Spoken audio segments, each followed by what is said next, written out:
Hello student. देखिए, बात कर रहे थे हम थर्मोडायनामिक्स से 11वीं क्लास के सेकंड 12th चैप्टर से ऊष्मागति की। तो उसमें हमने जो इससे पहली वीडियो थी उसमें हमने जीरोथ लॉ के बारे में पढ़ा था, सिस्टम्स पढ़े थे कौन कौन से होते हैं, और इक्विलिब्रियम पढ़े थे यानी साम्यावस्थाएं।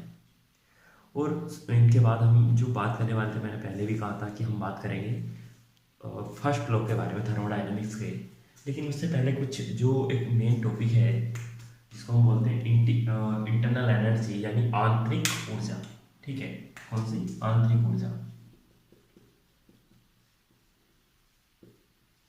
तो इसको समझना जरूरी है। देखिए, हम यहाँ बात करेंगे कार्य की भी करेंगे, और थर्मोडायनामिक्स में मेनली हम बात कर रहे हैं ऊष्मा की। लेकिन एक चीज सबसे इंपॉर्टेंट ये है कि ऊष्मा और कार्य दोनों में से कोई भी थर्मोडायनामिक्स का स्थूल चर नहीं है। ठीक है, यानी मैक्रोस्कोपिक वेरिएबल नहीं है। लेकिन एक इंटरनल एनर्जी जो हम पढ़ने जा रहे हैं, ये क्या होता है? थर्मोडायनामिक्स का एक स्थूल चर है। ठीक है, तो ये सबसे इंपॉर्टेंट पार्ट है कि जो ऊष्मा गतिकी है, हम पढ़ते हैं ऊष्मा गतिकी में ऊष्मा के बारे में है। लेकिन एक चीज सबसे इंपॉर्टेंट क्या है कि थर्मोडायनामिक्स में ऊष्मा ही यानी ऊष्मा और कार्य दोनों ही इसके क्या है, क्या वेरिएबल्स नहीं है यानी चर नहीं है। लेकिन इंटरनल एनर्जी इसका एक चर पद है। अब देखिए कैसे, अब होती क्या है इसको समझना है। तो इंटरनल एनर्जी क्या है, इस चीज को अगर मैं आपको समझाऊं तो ऐसे समझ के चलिए कि एक एक बच्चा है, ठीक है, या आप किसी को भी मान के चलिए, कोई भी चाहे किसी भी चीज को ले लीजिए। ठीक है, उसमें अगर उसके जरिए कोई काम लिया जाए यानी किसी सिस्टम के जरिए, ठीक है, कोई कार्य कराया गया, ठीक है, यानी वर्क डन कराया गया, तो कहाँ से किया उसने, उस सिस्टम ने कहाँ से किया होगा? उसके अंदर जो सिस्टम मतलब जो सिस्टम है, सिस्टम की खुद की एक तरह की एनर्जी जिसके जरिए क्या होता है, उसके जरिए हम काम करा सकते हैं या काम ले सकते हैं उसके जरिए, वो इंटरनल एनर्जी होती है। किसी भी चीज, एक इंसान के लिए भी क्या होता है, इंसान क्या करता है, एनर्जी प्राप्त करता है, जो भोजन वगैरह करता है यानी खाना खाता है, उसके जरिए उसको एनर्जी मिलती है। एनर्जी तो स्टोर होगी उसके अंदर। अब ऐसा तो है नहीं कि खाना खाएगा तभी काम कर सकता है, यानी खाना खाते खाते काम कर सकता है कि एनर्जी मिल रही है लगातार और वो काम कर रहा है, ऐसा तो है नहीं। अब क्या करता है इंसान, क्या करता है, एनर्जी को उसको स्टोर कर लेता है अपने खाने से जो उसने उसको मिली है। उसके बाद उस इंटरनल एनर्जी यानी जो उसके अंदर एनर्जी अब आ गई है, उस एनर्जी के जरिए वो कोई भी काम कर सकता है। तो अब वो इंसान के जिस एनर्जी के जरिए उसने काम किया उसको क्या बोलेंगे? उस इंसान की इंटरनल एनर्जी बोलेंगे। ठीक, लेकिन ये है क्या, देखिए, दो भाग में होती है, एक गतिक और एक स्थितिज। ठीक है, स्थिति, दो तरह की ऊर्जा हो गई, एक गतिक और एक स्थिति, यानी काइनेटिक और एक पोटेंशियल। काइनेटिक और पोटेंशियल दो तरह की एनर्जी हो गई। ये किस चीज के कारण होती है? जो एक गैस है, ठीक है, या कोई भी एक आप किसी भी सिस्टम को ले लीजिए, उसमें जो उसके कण होंगे, उन कणों में क्या होती है, गति होती है। उन कणों में क्या होती है, गति। और उस गति के कारण ही जो एनर्जी होती है उसको क्या बोलते हैं, गतिक स्थितिज ऊर्जा बोली जाती है, यानी सॉरी, स्थितिज ऊर्जा नाम रहा है, गतिक आंतरिक ऊर्जा बोली जाती है। ठीक है, तो गतिक इंटरनल एनर्जी कहाँ से आई? जो उसके कण हैं उनके जरिए जो उसमें ऊर्जा सम्मिलित हुई, यानी गतिज ऊर्जा जो सम्मिलित हुई उसके कारण, यानी इस गति के कारण जो आंतरिक ऊर्जा है उसको क्या बोलेंगे, गतिक आंतरिक ऊर्जा। ठीक, और ये सबसे इंपॉर्टेंट चीज है कि ये जो डिपेंड करती है, ये किस पर डिपेंड करती है? टेम्परेचर पर डिपेंड करती है। यानी जो अंडर रूट टी है वो डायरेक्टली प्रोपोर्शनल होता है वी आर एम एस, यानी जो चाल है कणों की उसके वर्ग माध्य मूल वेग के समानुपाती होती है। जैसे जैसे आप क्या करेंगे, टेम्परेचर को बढ़ाएंगे ये भी बढ़ती जाएगी, घटाएंगे ये भी घटती जाएगी। लेकिन एक चीज और, अगर ये फिक्स है तो ये भी फिक्स ही रहेगी, यानी कांस्टेंट से मतलब है। अगर ये कांस्टेंट है तो ये दोनों ही चीज कांस्टेंट रहेंगी। टेम्परेचर, आप ये टेम्परेचर कांस्टेंट करते हैं तो ये चाल भी कांस्टेंट होगी, यानी जो एनर्जी हुई, गतिक आंतरिक ऊर्जा जो होगी वो कांस्टेंट होगी, और ये भी। ठीक, लेकिन स्थितिज ऊर्जा किसके, जो आंतरिक स्थितिज ऊर्जा वो किस पर डिपेंड करेगी? वो डिपेंड करेगी जो पार्टिकल है इनके मध्य जो आकर्षण बल लगता है जिसको हम बोलते हैं अंतराणविक बल, ठीक है, इंटरमोलिक्यूलर फोर्स। तो इस चीज को हम क्या कहते हैं कि आंतरिक ऊर्जा कहाँ से उत्पन्न हुई, जो उसके कण थे उनके मध्य जो लगने वाला आकर्षण बल है या अंतराणुक बल होगा। दूसरी चीज ये कहाँ से उत्पन्न हुई, ये कणों की गति के कारण उत्पन्न होती है, ठीक है। अब इन दोनों का एडिशन क्या कहलाता है, टोटल आंतरिक ऊर्जा कहलाती है, जिसको रिप्रेजेंट किया जाता है यू से। किससे, यू से रिप्रेजेंट किया जाता है। तो आपको ध्यान क्या रखना है कि ये ऊष्मागतिक निकाय का एक स्थूल चर है, सूक्ष्म की बात नहीं कर रहा हूं, स्थूल, ठीक है। और इसी के जरिए काफी सारी चीजें आपको समझ में आने वाली हैं आगे, यानी इसका हम काफी ज्यादा यूज करने वाले हैं आगे। तो जो हम अब देखिए, मैं इस चीज की बात कर रहा था कि यदि क्या किया जाए कि किसी वस्तु को ऊष्मा दी जाए, ठीक है, और टेम्परेचर कांस्टेंट रखा जाए, टेम्परेचर कांस्टेंट रखा जाए और ऊष्मा दी जाए, तो आप ये समझ के चलिए कि केवल स्थितिज ऊर्जा में वृद्धि होगी, यानी जो आंतरिक स्थितिज ऊर्जा है केवल उसमें वृद्धि होगी, ना कि इस गतिज ऊर्जा वाले पोर्शन में। इसमें कोई वृद्धि नहीं होगी यदि आप टेम्परेचर कांस्टेंट रखते हो, ऊष्मा देते जाएंगे तो, ठीक हो गया। तो ये स्थितिज ऊर्जा के बारे में हो गया, आंतरिक ऊर्जा, ठीक है। अब होता क्या है कि जो गति का फर्स्ट नियम है, फर्स्ट लॉ ऑफ थर्मोडायनामिक्स, ठीक है, जो फर्स्ट लॉ ऑफ थर्मोडायनामिक्स है, यानी देखिए इंटरनल एनर्जी, जो ये लिखा हुआ है इंटरनल एनर्जी, अगर ये सही ना दिख रहा हो तो मैं इसको दोबारा लिख देता हूँ, ठीक है। इंटरनल एनर्जी फर्स्ट लॉ यानी प्रथम नियम, प्रथम नियम ये क्या कहता है कि देखिए ये बहुत इंपॉर्टेंट है, और आपको केमिस्ट्री में भी ये थर्मोडायनामिक्स आपने पढ़ी है और वहां भी इसका नियम पढ़ा है। जब ये फिजिक्स में आता है पोर्शन, तो इसको जो बच्चे लिखते हैं वो केमिस्ट्री का नियम लिख देते हैं कि जो ऊष्मा है वो ना तो उत्पन्न की जा सकती है और ना ही नष्ट की जा सकती है, जबकि थर्मोडायनामिक्स फिजिक्स के अंतर्गत ये नियम नहीं है। जो आपका प्रथम नियम है, ठीक है, तो प्रथम नियम में क्या होता है, नियम क्या कहता है कि किसी अगर निकाय को ऊष्मा दी जाए, यानी मैंने किसी निकाय को क्यों ऊष्मा दे दी, तो ये किस किस रूप में, यानी किस किस रूप में जाने वाली है, क्या क्या करने वाली है उस सिस्टम में, उस चीज को बताता है। क्या क्या, दो भाग में जाती है ये, किस किस में जाएगी, एक तो जाएगी जो मैंने भी आंतरिक ऊर्जा का जिक्र किया, तो आंतरिक ऊर्जा में प्लस एक जाएगी कार्य कराने में DW, दो भागों में स्थिति ऊष्मा आपकी जाने वाली है। किस किस में, कि जो आपकी ऊष्मा है, जो आप ऊष्मा दे रहे हैं, वो ऊष्मा स्थिति ऊर्जा में वृद्धि करने में और DW यानी कुछ कार्य कराने में जाने वाली है। तो सिंपल से शब्दों में क्या है कि प्रथम नियम किस रूप को बताता है, ऊर्जा के जो आप ये समझ सकते, जो बेसिक नियम है वो यही है कि ऊष्मा जो होती है dQ जो है वो du प्लस dW, या तो ऐसे लिख लीजिए या लिख लीजिए delta Q equal to delta U plus DW के रूप में कन्वर्ट हो जाती है। ये चीज आप ध्यान रखेंगे, ये फर्स्ट नियम है आपका, वो नहीं लिखना है जो आप केमिस्ट्री में पढ़ते हैं। केमिस्ट्री में क्या पढ़ते हैं हम कि ऊष्मा को ना तो उत्पन्न किया जा सकता है और ना ही नष्ट किया जा सकता है, ये केमिस्ट्री की लैंग्वेज है, आप ये फिजिक्स में नहीं लिखेंगे। ये बात मैं पहले भी आपको बता चुका हूँ और अब भी बोल रहा हूँ कि आपको क्या लिखना, जो थर्मोडायनेमिक्स का फर्स्ट नियम है केमिस्ट्री में और फिजिक्स में दोनों में अलग अलग है, वहाँ ये अधिकांश आपको ये लिखा जाता है कि ऊष्मा को ना तो उत्पन्न किया जा सकता है ना ही नष्ट किया जा सकता है, लेकिन जो रियलिटी है वो ये है कि DQ equal to DU plus DW, कि जो ऊष्मा है उसका कुछ भाग आंतरिक ऊर्जा में वृद्धि करने में और कुछ भाग कार्य कराने में जाता है, ठीक है। तो ये चीज आपको ध्यान रखनी है, ये फर्स्ट लॉ है। लेकिन देखिए इसकी कुछ कंडीशंस भी है, इससे देखिए इसके बारे में जो इसमें कमी है वो ये है, ये अब देखिए एक एग्जांपल के थ्रू मैं बताता हूँ। अगर एक जो बंदूक की गोली है वो एक गुटके पर जाकर टकराती है, ये चलिए एक गुटका हुआ यहाँ जाके टकराई, ये रुक गई, ठीक है, यहाँ ऊष्मा उत्पन्न हुई घर्षण के कारण। अब क्या इतनी ही एनर्जी यानी ऊष्मा हीट देने पर क्या एक गोली गति की अवस्था में आ जाएगी? ऐसा नहीं होता। तो ना तो ये स्रोत के बारे में बताता है कि ऊष्मा स्रोत क्या है, और ना ही ये ऐसा करता है कि इस ऊष्मा, ये जो ऊष्मा है क्या ऐसा रिवर्सेबल होना प्रोसेस में आएगा या नहीं आएगा।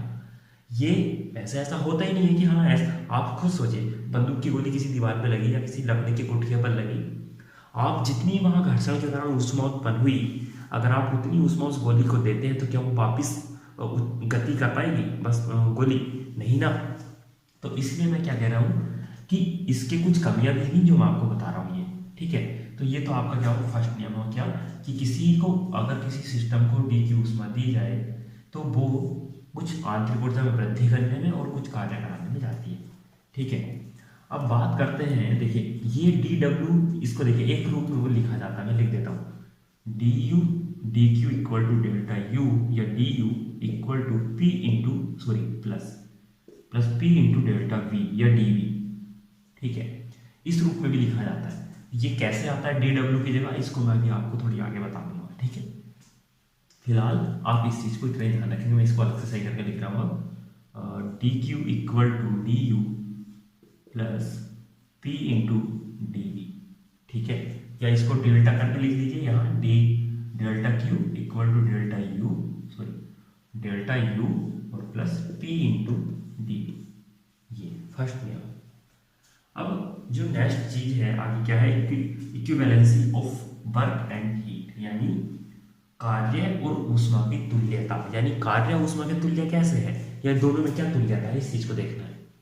अब देखिए किसी हथौड़े से किसी लोहे की पट्टी को पीटा जाए तो जो आप कार्य कर रहे हैं हथौड़े से पीटने में पट्टी को, वहां ऊष्मा उत्पन्न होती है, ठीक है। या किसी वस्तु को आप हीट देकर उससे कार्य करा सकते हैं, जितनी ज़्यादा हीट देंगे कार्य उतना ज़्यादा प्राप्त होगा। किसी वस्तु को जितनी ज़्यादा हीट दे देंगे, जितना ज़्यादा आप कार्य करेंगे उतनी ज़्यादा आपको ऊष्मा भी प्राप्त होगी। तो सीधे सीधे जूल का जो जूल वैज्ञानिक थे उनके द्वारा जो नियम था वो ये था कि यदि आप कार्य कर रहे हैं तो वो डायरेक्टली समानुपाती होता है किसके, हीट के या ऊष्मा के, ठीक है। तो H समझ लीजिए यहाँ, W proportional to H, H का मतलब H फॉर हीट और W फॉर वर्क, ठीक है। यहाँ से इस साइन को हटाते हैं तो ये आता है प्रोपोर्शनल टू JH, ठीक है। या आप एक हाँ ऐसे समझ लीजिए, ठीक है। और ये जो J है, यहाँ जो कॉन्स्टेंट लगाया जाता है ये J, आप केवल इस चीज़ को ध्यान रखें कि जो हमारे पास W है किया गया कार्य वो डायरेक्टली किसके समानुपाती होता है, हीट के। यहाँ जो कांस्टेंट लगाया जाता है J, इसको बोलते हैं जूल कांस्टेंट, ठीक है। इसकी जो वैल्यू होती है वो होती है 4.2 इंटू 10⁻³ जूल पर किलो कैलोरी, जूल पर किलो कैलोरी इसकी वैल्यू होती है, ये आपको ध्यान रखना है, ठीक है।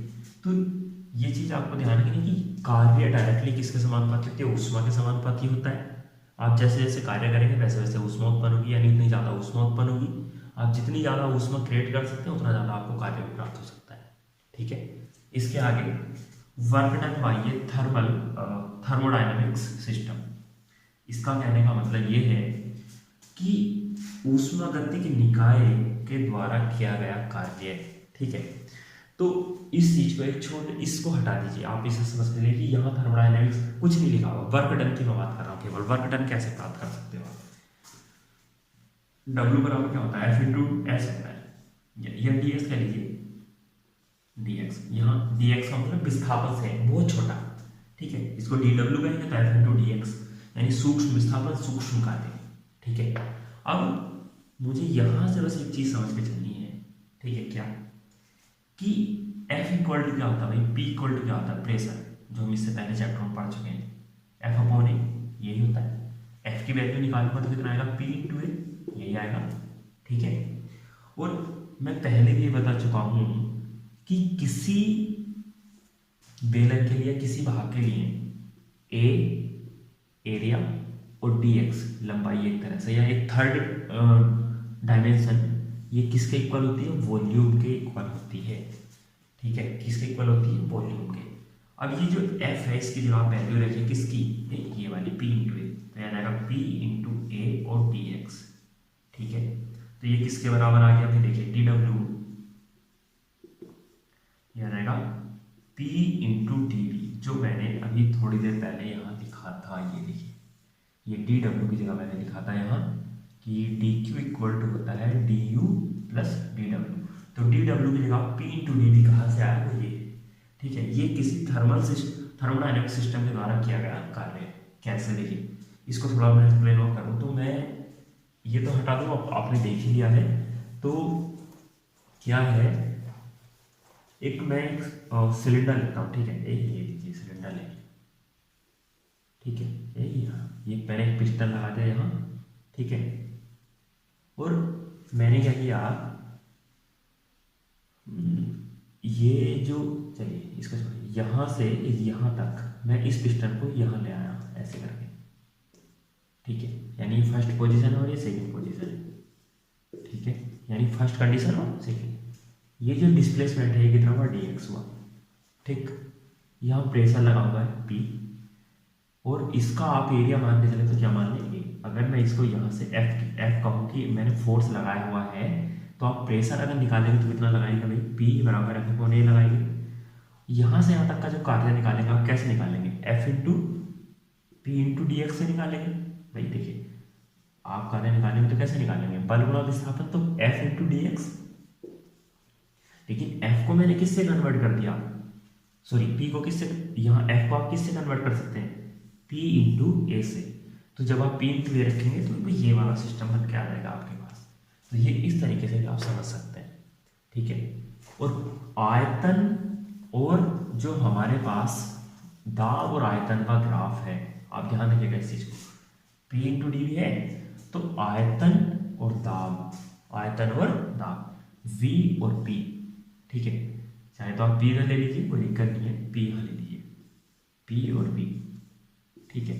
इस तरह से लेने पर जो ग्राफ बनेगा, इसके द्वारा जो एरिया घेरा जाता है, ये किया गया कार्य डिनोट करता है किसी भी सिस्टम के द्वारा। यदि सिस्टम की इनिशियल कंडीशन ये है और फाइनल कंडीशन ये है, ठीक है, तो इस कर्व द्वारा जो एरिया कवर किया जाएगा, इस कर्व द्वारा जो एरिया कवर किया जाएगा उसको क्या बोलते हैं, ये वर्क डन होता है डी डब्ल्यू, यानी कार्य के बराबर होता है क्या, एरिया, कौन से का, पीवी ग्राफ का।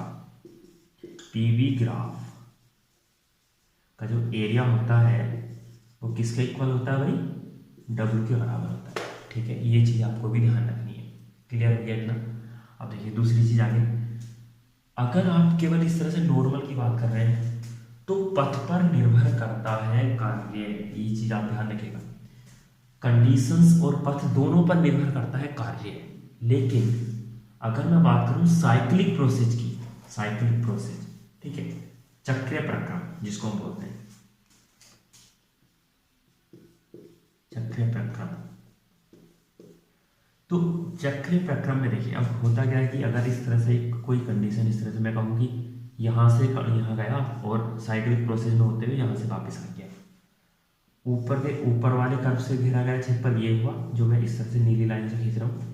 और अगर मैं कहूँ कि जो नीचे वाला ग्राफ है, ये वाला वापस जाने वाला, ये इसके द्वारा घेरा गया एरिया ये है, ये इस तरीके से ब्लैक लाइन से।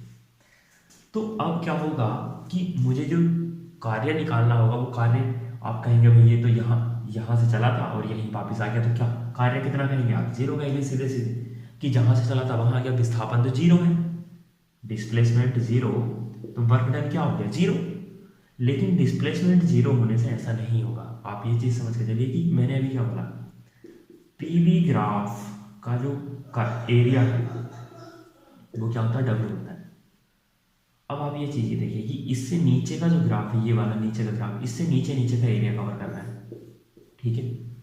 और ऊपर का जो ग्राफ है उसके बाद जो एरिया है, अगर आप मैं इस वाले एरिया से नीचे वाला एरिया घटा देता हूँ तो मुझे ये वाला एरिया बच जाता है।